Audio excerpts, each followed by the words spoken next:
Hi there, I'm Dr. Amber Idle, the Washington State Veterinarian. Earlier today, we had a detection of highly pathogenic avian influenza in Pierce County.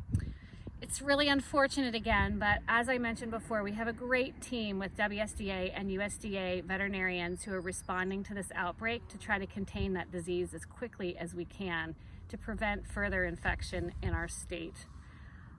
I wanted to thank everybody for all of the influx of sick bird calls we've had across the state. So we want to encourage people to continue to do that. And one of our field veterinarians will get back to you and talk through your risk factors and see if it's something that we need to come out and sample your birds for or not. If you have just one sick bird or you wake up tomorrow morning and one bird's dead, we probably wouldn't be alarmed. But if you have several birds in your flock that are sick or dead, we definitely would encourage you to call us so we can help talk that through with you and make a decision about whether you need to see your private veterinarian or whether it's something that one of our field veterinarians can follow up with you. If you have a sick bird, if you find a bald eagle that's dead or a wild bird that's dead or a wild goose that's dead, any kind of wild bird mortality, we would encourage you to get on the Washington State Department of Fish and Wildlife's website where they have a reporting tool. It's really important that you use their online reporting tool that helps them map and track wildlife detections across the state.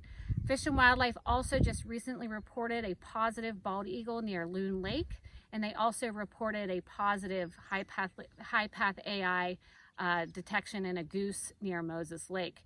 And I know there's a few other wildlife cases pending. But I think really what we need to think about and what we need to remember is that when we have these wildlife detections across our state, it means it's everywhere.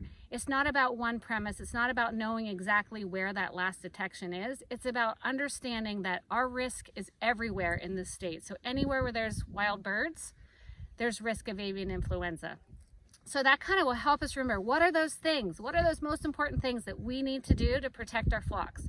As we've talked about before, probably the most important thing to do is to keep your domestic birds, whether that's chickens, turkeys, guinea fowl, away from wild birds and wild waterfowl. And even if you have domestic waterfowl, it's extremely important that we keep them away from wild waterfowl.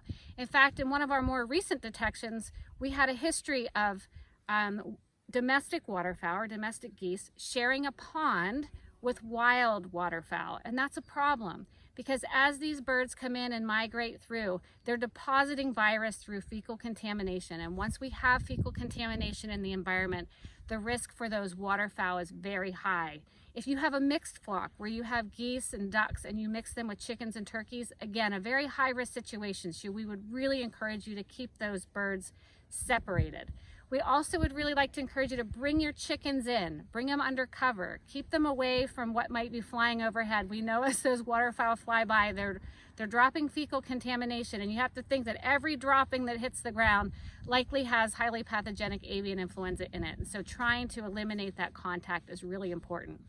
One of the other things that recently came up that we really want to emphasize that's important is that when we think about biosecurity, we think about maybe people coming to our farm. Maybe, farm visitors are sharing equipment. We know we shouldn't do that. And we know we shouldn't even allow cars to drive into our farm and then drive out to another farm. Or, maybe thinking about changing your footwear. But what else is really important to think about is, when we talk about fomites, our feet, our cars, also dogs. Dogs might not get the infection, but they can move it on their feet.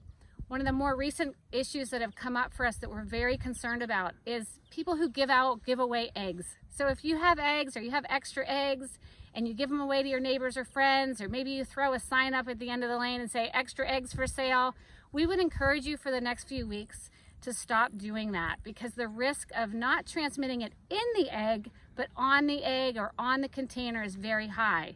So if your premises becomes infected with highly pathogenic avian influenza and you're distributing eggs to friends and neighbors, then potentially we might have to trace out to those different farms to look for avian influenza on their premises as well. It increases our risk of spreading the disease farm to farm. It's maybe not something we think about all the time with biosecurity, but very important to think about that egg or that carton or that box or your feet could very much be a way that that virus is spread from premises to premises. If you would like more information about avian influenza, you can link up to our website. There's a lot of information about biosecurity on USDA's Defend the Flock website. And again, if you have any wild waterfowl questions or wild bird mortalities on your farm, or even bald eagles that you're finding dead, we would encourage you to use that Department of Fish and Wildlife reporting tool for that purpose. So anyway, everybody stay safe out there. Keep your chickens safe, keep your turkeys safe. We're doing everything we can at the Washington State Department of Ag to contain those diseases and protect your birds. But what we need is everybody to be part of this. We need you all to observe biosecurity, all think about the ways that you can reduce your own risk out there. This isn't the right time to buy a bird on Craigslist. This isn't the right time to bring new birds into your flock. And if you do, hopefully you're thinking about keeping them separated for at least 21 days. These are all little things that we can do to be part of the solution and contain this outbreak here in Washington State. Thanks so much for your time, and if you have any questions, feel free to contact the Department of Ag. Thanks so much.